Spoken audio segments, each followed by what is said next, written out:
G'day, so I'll leave timestamps below so you can jump straight to the movement that you want to learn. All right, let's get into it. This is what you're doing. But this is what you should be doing.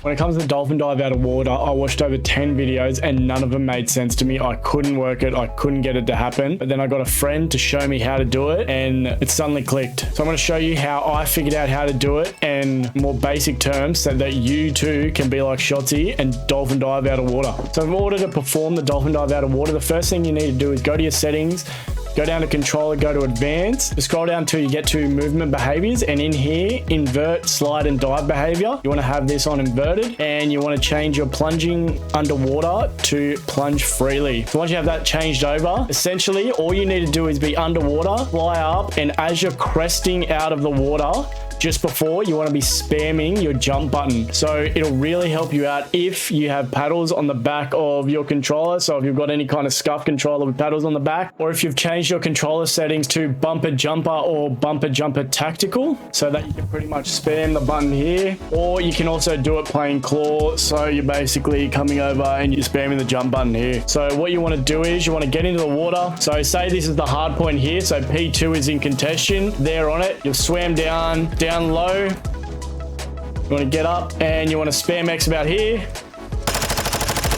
and that's all you need to do. Let me run that back for you.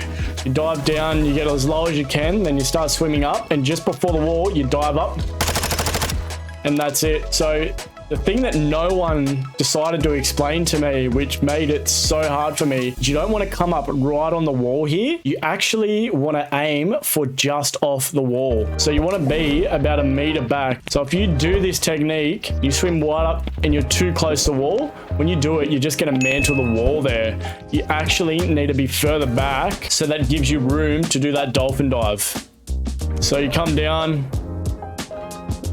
start swimming, and you dive up. So this technique can be used anywhere. However, it is harder in certain places, like this spot in particular. Pretty hard to do because there's not a lot of room for you to be able to perform the technique, but it is still doable, and I'll show you how. So same thing, you dive down low, you start heading up. So just to compare the difference, this is what it looks like when done properly. And this is what it looks like when you're just mantling. There's probably a second difference, as you can see, before you start firing. You can also do it in this spot and hop up here as well. So same kind of thing. You just want to drop down, get down low, and aim for about here, jump up. So this is mantling, and this is the dive.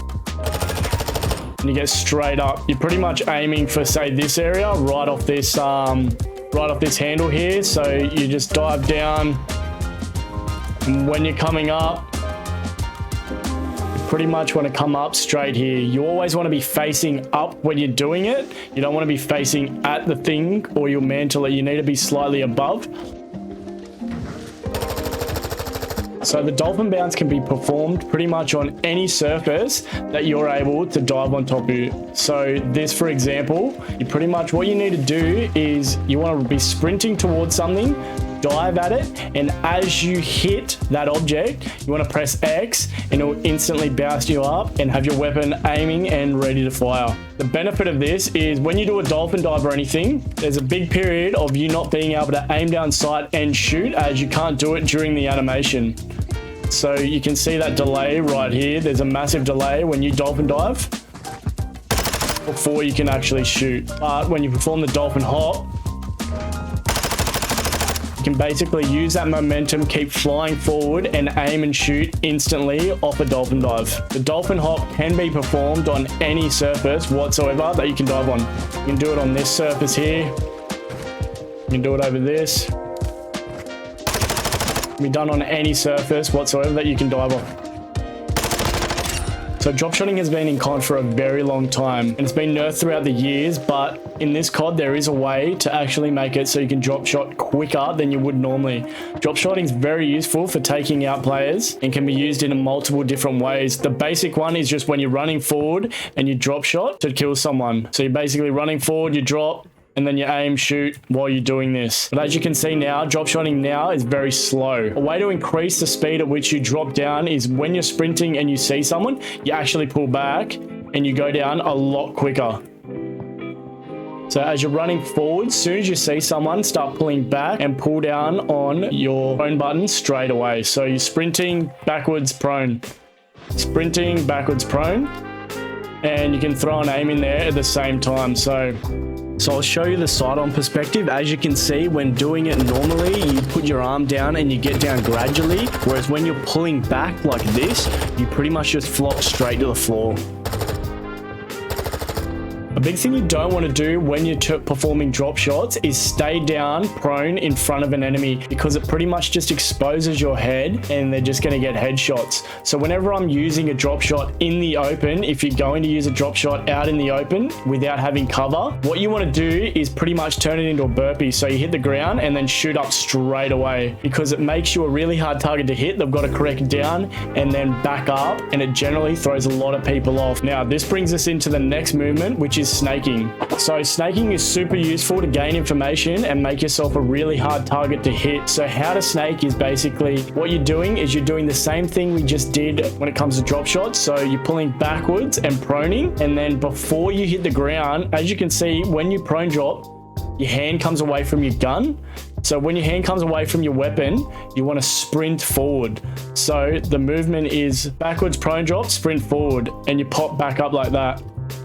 So now you just want to do this as quick as possible, and you basically become just a bobbing head to the enemy.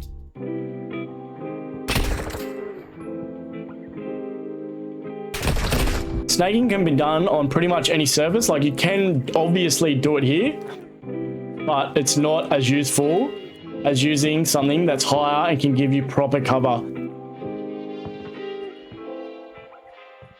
Another good way to use drop shotting is using it around corners where you know people are holding. So say we're on P2 again, and there's someone in this corner, which there generally is, covering this doorway. Generally, 9 times out of 10, the person here is going to be pre-aimed on this doorway, which leaves this bottom corner out of their sights and covered by their weapon. So what you can do is you can generally peek, so you can see if they're there, or even if you're coming from here, say you jumped up this water, you peek, and then what you can do, they'll be pre-aiming that doorway. You drop down.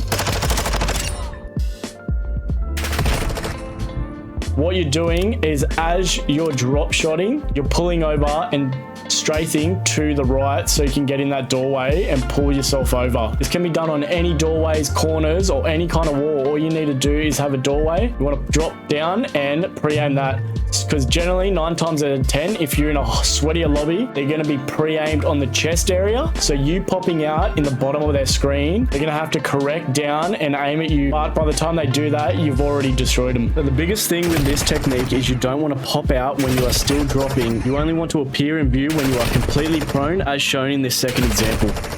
Another thing I wanted to cover is tactical sprint. So tactical sprint is when you're sprinting at full speed and your weapon is up. That's a tactical sprint. Then when your weapon is down, that's a normal sprint. The tactical sprint pretty much allows you to get around the map a lot quicker, as you run quicker when you're in a tactical sprint. So one of the ways to reset your tactical sprint is aiming down sight. So your weapon's up, you aim down sight, and then you'll get tactical sprint back. Another way is performing a melee. So that'll bring back your tactical sprint. Killing someone's another way. So diving also does it. So weapon down, dive, you get your tactical sprint back. So the last thing I want to cover is jump shotting. So jump shotting is one of the biggest advantages you have in Modern Warfare 2, and a lot of pros abuse this pretty much with every single contact they get in. They're jumping around a corner because it throws the enemy off if they're going to be pre-aiming on a spot. So your crosshairs are generally right around chest height. So if you're jumping around a corner, your feet are going to be where they're aiming. So they're going to be shooting at your feet. So when you're performing the jump shot, a big thing you want to be aware of is you don't want to overexpose yourself.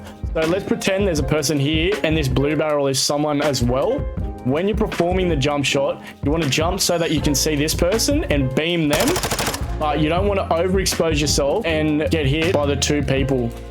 So you jump and then you've exposed yourself to 2, and you're going to get beamed because you're fighting 2 people at once. So that's the biggest thing when it comes to jump shotting. You don't want to over jump and go too far out in the open. Basically, you just want to jump, hit the very edge, kill the person, and then you can start moving in and taking the rest of the area. So a good example of when you're going to use this, say you're coming around this corner and someone's up here and they've hit you, you jump back into cover and you get away safe.